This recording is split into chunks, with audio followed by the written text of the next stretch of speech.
I bought a Kwikset Powerbolt, the touchless keypad entry, and then I also bought the knobs. I really like the smart key feature, so you can key each lock according to a smart key system. So if you have one smart key setup, you can do that for all the locks on the exterior doors in your house. The problem is you only get one shot at getting it right, and as an amateur do-it-yourself guy, sometimes I screw that up. And I had one or two locks where I didn't set the key right. I thought I had, so I threw out the lock keys that came with it. And then found myself locked out. So I had to order this setup, which this cradle will reset the core of one of the smart locks. This is the little key, just like you would use. It came with a little brass one originally, but you'll see me use that. They also recommended buying the cylinder removal tool.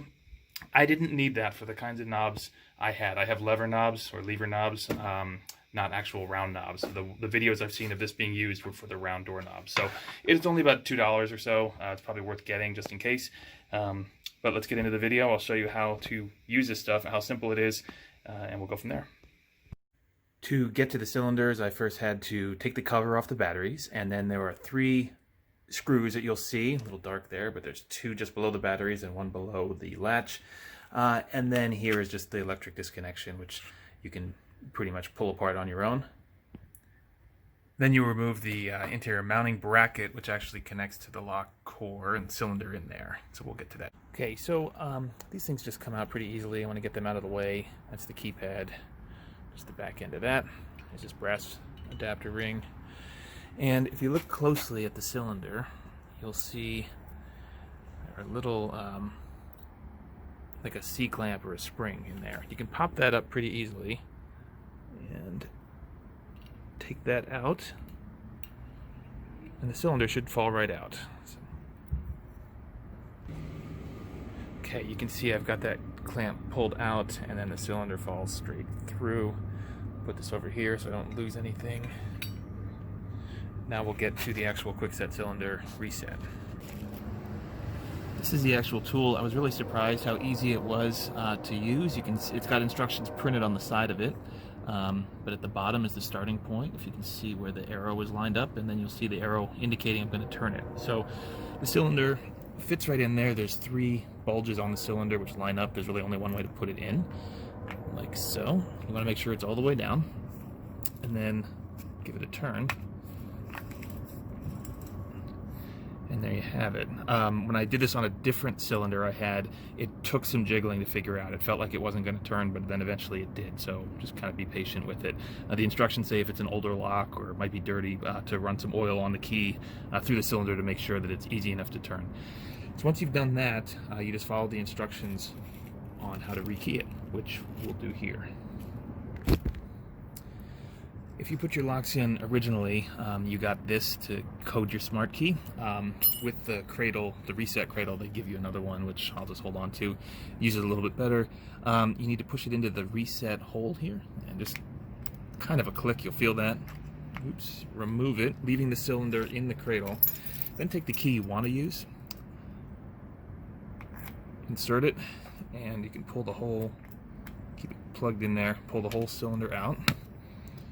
And then you can turn it and make sure it works. And then we'll reassemble it. I'll do one more here as an example. So for the other part of the lock, it's a lever action, not a knob. Just to get the cylinder out, first we can just remove this little brass fitting. You don't really need it. This is really greasy, just wash your hands. On the side, you'll see a small hole. You just need to put some pressure on that. And you can then release the knob. Okay, let's put that to the side. And then here we see the cylinder snugly in there. All you have to do is pop this little black clip out. It's not very difficult. You just do it by hand, as you saw, and then the cylinder comes right out. We reset our cradle, so we're back to the start point.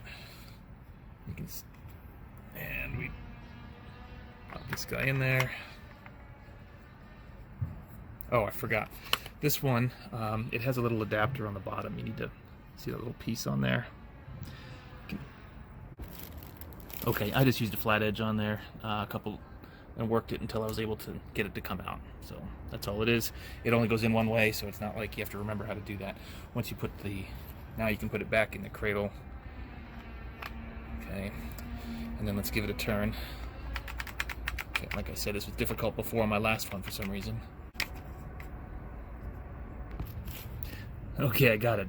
Off camera you didn't see it. Took me a while to get that one. I didn't have to do anything special, except I pushed down a little bit harder with my thumb, and then I was able to turn it. So again, if you get one that's a little more stubborn, there's a lot of little pieces that have to line up just right to make this happen, and that's what it was.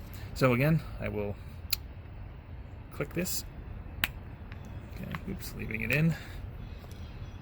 Put the new key back in there. Take the whole thing out. I can turn it. Okay, so I believe it is successfully rekeyed now. I'll put it back together. Oops, I just realized what I forgot. Put the adapter back on. Okay, no project complete without having to redo a step or two. You can see it seats a little bit higher now with the adapter. There's two different settings for these. I'm not sure why, but that's how it goes. This is the spring piece on there, so you can get a sense of, remember where the hole is on this knob on the lever, and you just jiggle it. I was wrong. Doesn't matter which way you put this black pin back in. It goes the opposite side. The inside of the knob, if you can see in there, there's actually a little channel for it carved out so that there's room on the inside of the lever. There we go. Clicked, all back in place. This is ready to get put back on the door, and we'll go check it out. Okay, starting to put this back together from the exterior. You got to make sure that there's little cutouts in that brass fitting that goes around the lock. Those need to line up with the, I guess, lock mechanism itself, or the latch. Once you've done that, then you just sort of feed it all through, put it all back together. Opposite of what we did before, and I'll show you that when it's all done. We'll test it out. Okay, moment of truth. You can see I've got the deadbolt out, and let's say I forgot my code, or batteries are dead, or for some reason need to use the key.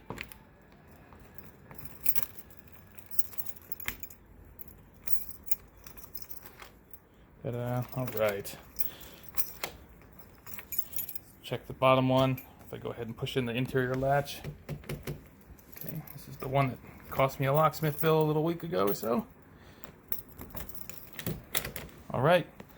Success. Hope that helps you guys out. If anybody needs to use that Kwikset cradle, I had to special order it from Lowe's. And it also, they recommended having the Kwikset core remover tool, which is only about another $2. I bought it, but turned out not to need it for this. I think for a door knob you do need it, but I didn't on this one. Okay, good luck. Comment with any questions. Thanks.